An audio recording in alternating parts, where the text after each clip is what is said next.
Assalamualaikum warahmatullahi wabarakatuh. Kami dari kelompok 3 akan mempresentasikan materi mengenai variabel costing.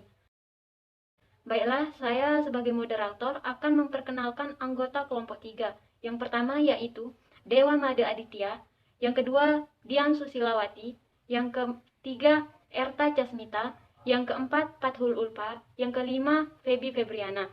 Baiklah, selanjutnya yaitu pemateri pertama yang akan disampaikan oleh Dewa Made Aditya. Kepadanya dipersilahkan. Definisi variable costing. Menurut Mulyadi tahun 2009 menyebutkan bahwa variable costing merupakan metode penentuan harga pokok produksi yang pembebanannya hanya dibebankan kepada biaya-biaya produksi variabel saja ke dalam harga produksi.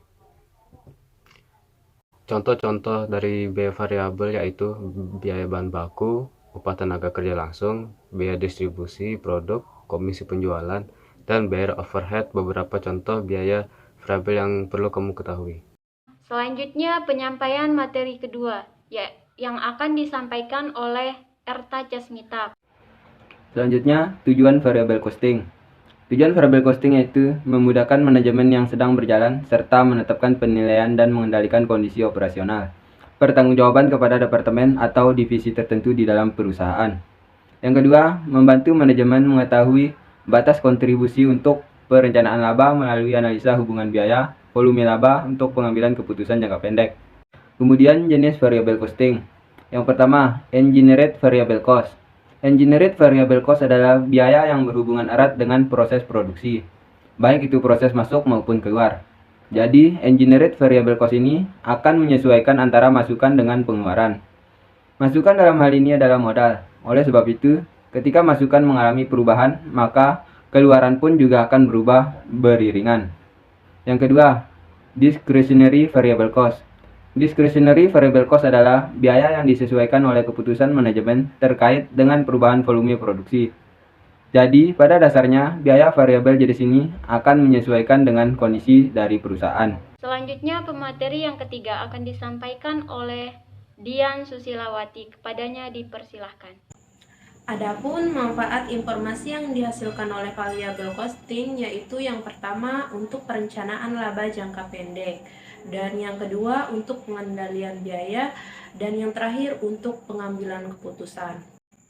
Adapun yang pertama yaitu digunakan dalam perencanaan laba jangka pendek, yang dimana perencanaan laba jangka pendek ini dilakukan pada saat melakukan penyusunan anggaran biaya.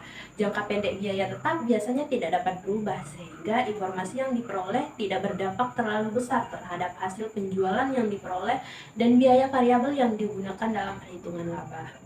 Kemudian yang kedua yaitu digunakan dalam suatu pengendalian biaya. Informasi biaya yang dihasilkan dalam metode ini dapat digunakan oleh manajemen perusahaan untuk mengetahui apakah ada penyimpanan biaya ataukah tidak ada penyimpanan dari rencana biaya yang telah ditetapkan sebelumnya. Dan yang terakhir yaitu digunakan dalam pengambilan keputusan.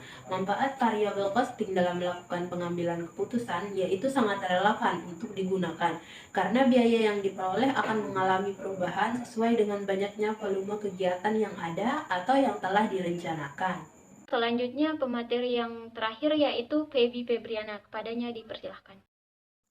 Baik, selanjutnya saya akan menjelaskan tentang kelebihan dan kekurangan variable costing. Kelebihan variable costing, manfaat atau keunggulan variable costing sebagai elemen penentu harga pokok adalah sebagai berikut. Yang pertama, salah satu faktor penentu keputusan jangka pendek akibat harga yang mudah ditentukan oleh metode variable costing. Yang kedua, merencanakan penentu laba dalam waktu singkat.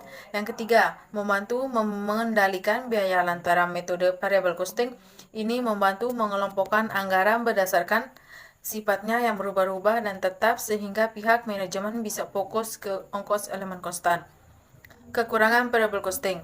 Walau variable costing adalah metode yang membantu dalam perancangan keputusan jangka pendek, metode ini pun tidak luput dari beberapa kelemahan, yaitu yang pertama, lantaran sifatnya yang berubah-ubah.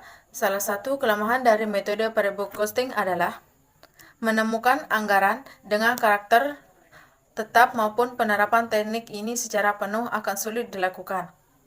Yang kedua, metode ini seringkali dianggap tidak sesuai dengan asas akuntansi. Akibatnya, penggunaan variable costing oleh pihak-pihak dalam suatu perusahaan tetap memerlukan pelaporan keuangan laba rugi untuk pihak eksternal. Yang ketiga, implementasi variable costing pun akan membuat kesulitan dalam memisahkan biaya tetap dan tidak tetap. Sekian, terima kasih. Selanjutnya yaitu kesimpulan. Yang pertama, biaya variabel. Biaya variabel adalah biaya yang jumlah totalnya berubah secara sebanding dengan perubahan volume kegiatan atau aktivitas. Yang kedua, variable costing, yaitu metode penentuan harga pokok yang hanya membebankan biaya-biaya produksi variabel saja ke dalam harga pokok produk. Yang ketiga yaitu metode variable costing, mampu menghasilkan informasi yang bermanfaat bagi manajemen dalam perencanaan laba jangka pendek, pengendalian biaya tetap yang lebih baik, dan pengambilan keputusan jangka pendek. Baiklah, mungkin itu saja dari kelompok 3. Kurang lebihnya mohon maaf. Wabillahi taufiq wal hidayah. Assalamualaikum warahmatullahi wabarakatuh.